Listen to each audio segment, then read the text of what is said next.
Puspusan pa rin ang pamahalaan ni Pangulong Ferdinand R. Marcos Jr. na isaayos ang daloy ng trapiko sa bansa kung saan pinaplansya na ng mga government agencies ang total rehabilitation sa EDSA nang hindi nakaapekto sa mga motorista at commuter. Si Gab Villegas ng PTV sa Balitang Pambansa. Complete overhaul. Yan ang gagawin sa kahabaan ng EDSA bilang bahagi ng Build Better More program ng administrasyon ni Pangulong Ferdinand R. Marcos Jr.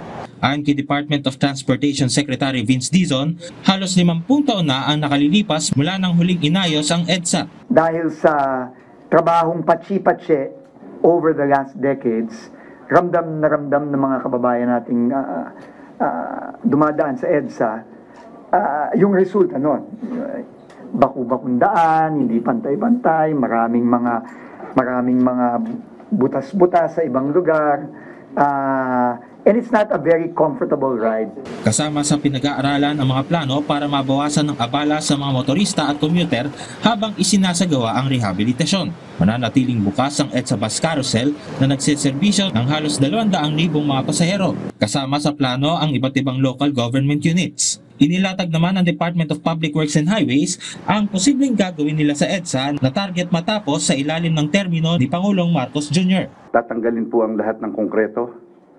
Titingnan po namin ang base. I-reconcrete po namin yan. I-ice po namin ang base and then aspaltuhin po namin. Tiniyak naman ni MMDA Chairman Romando Artes na masusing pinag-aaralan ang lahat ng opsyon. Kabilang na ang posibleng pagpapatupad ng odd-even scheme.